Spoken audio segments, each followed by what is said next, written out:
दोस्तों, क्या भारत और पाकिस्तान के बीच में जल्दी युद्ध चालू होने वाला है?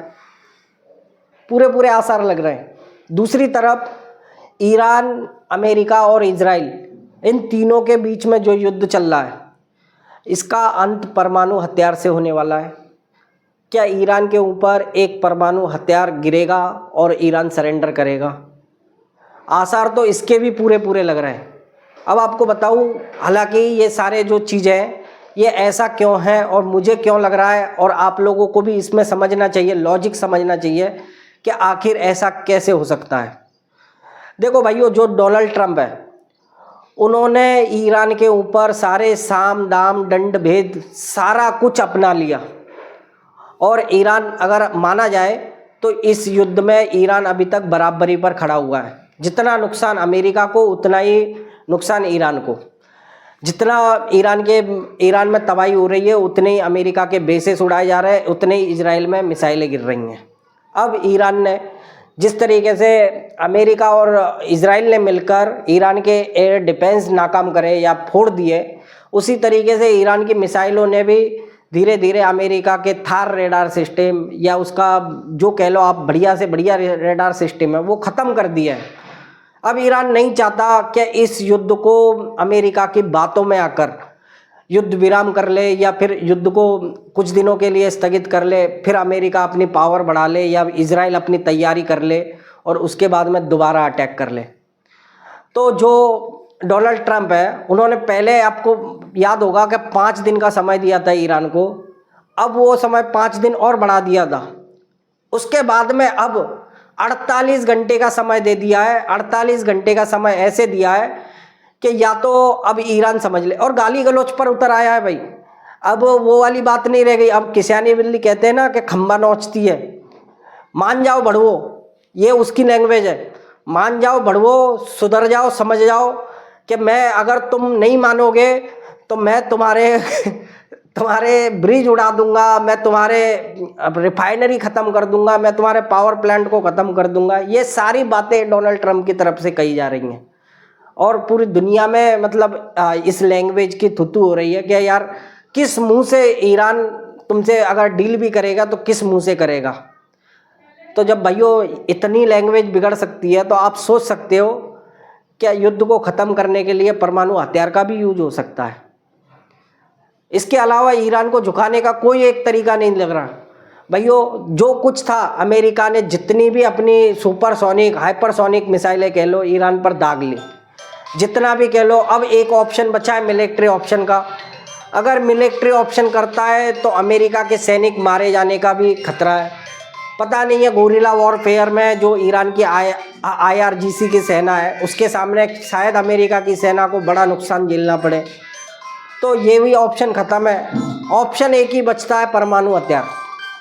उसके बगैर कुछ नहीं हो सकता। एक डालो, पूरा का पूरा ईरान को ख़त्म करो, और फिर उसके बाद में अपनी शर्तों पर आ जाओ। या तो ये ऑप्शन है, और यही दिखता है भाइयों। जिस तरीके की लैंग्वेज यूज हो रही है, या फिर जिस तरीके की अपनी मनमानी हो रही है, ईरान तो साफ साफ, ईरान के संग संग अब पूरे दुनिया के देश, जो नाटो में भी देश थे, वो सारे भी कहने लगे कि ये युद्ध जो है, ये ईरान ने, मतलब अमेरिका ने ईरान के ऊपर थोपा। और दुनिया देख रही है, हम भी देख रहे हैं क्या हो, क्या रहा है आखिर। और भाइयों, आज इस तरीके की हालत हो गई है अमेरिका की, जिस अमेरिका को सुपर पावर मानते थे, उस पर ईरान का वो स्टेट ऑफ हॉर्मोन्स की जगह नहीं खोली जा रही। और अगर यहाँ से अमेरिका बैक फुट पर निकलता है, या यहाँ से युद्ध छोड़कर बाहर जाता है, बेशक कह ले कि हम जीत गए, लेकिन दुनिया के नज़रों में अमेरिका का वर्चस्व पूरी तरीके से ख़त्म हो जाएगा। और ईरान, जो आज स्टेट ऑफ हॉर्मोन्स को कब्जा करके बैठा है, वो एक तरफा अब स्टेट ऑफ हॉर्मोन्स पर अपना राज करेगा। इसके बाद में दुनिया के लिए व्यापार करना मुश्किल हो जाएगा। अपना टोल टैक्स लगा के बैठ जाएगा, अपनी मनमानी कर लेगा, जब चाहे तब 10 दिन 8 दिन के लिए स्टेट ऑफ हॉर्मोन्स बंद कर दे। कोई रोक टोक करने वाला नहीं रहेगा अगर अब इनको छोड़ के जाता। दूसरी कहानी, जो अरब देश जो समझते थे कि हमारे ये अमेरिका के बेसेस हैं, हमें सुरक्षा मिल रही है इनसे, उनकी ऐसी धज्जियाँ उड़ाई हैं ईरान ने। अब वो खुद परेशानी में पड़ गए कि यार, इनके बेसेस के चक्कर में आज हम पिसे जा रहे हैं। इनके चक्कर में अब ईरान हमें नहीं छोड़ेगा। अगर अमेरिका यहाँ से भाग गया और अगर अमेरिका यहाँ से निकल गया तो इसके बाद में ईरान हमें नहीं छोड़ेगा। तो ये सारे देश अमेरिका को पैसा तक देने को तैयार है कि आप युद्ध लड़ो, हम तुम्हारे साथ खड़े हैं, जो खर्चा होगा हम देंगे, पर तुम युद्ध लड़ो। दूसरी तरफ पाकिस्तान, भाइयों पाकिस्तान में 450-500 रुपये पेट्रोल हो गई है। आर्थिक मंदी, हालात ख़राब हो गई है पूरी। आधे से ज़्यादा कंपनी इंडस्ट्री ठप पड़ गए, सरकारी कामकाज ठप पड़ गए। और पाकिस्तान इस समय पता है आपको कईयों मोर्चों पर घिरा हुआ है, लेकिन पाकिस्तान इन सारी चीज़ों को बदलने के लिए एक रास्ता है पाकिस्तान के पास। पाकिस्तान अपनी जनता का ध्यान भटकाने के लिए भारत के ऊपर कोई ना कोई छोटा मोटा अटैक करेगा, जिससे पाकिस्तान दिखाएगा कि हाँ हम युद्ध, भारत जैसा देश हम पे अटैक करना चाह रहा है, ये वो है, और यही सारी चीज़ें। पर एक बात बताऊं भाइयों, 2 दिन पहले जो हमारे राजनाथ सिंह ने कहा था ना कि दुश्मन फिराक में बैठा हुआ है, कब क्या हरकत कर दे कोई समझ में नहीं आता है इसका। मुझे लगता है कि ये युद्ध जल्दी होने वाला है, क्योंकि इससे बढ़िया मौका हमें भी पाकिस्तान को ठोकने का नहीं मिलेगा, इससे बढ़िया नहीं मिलेगा।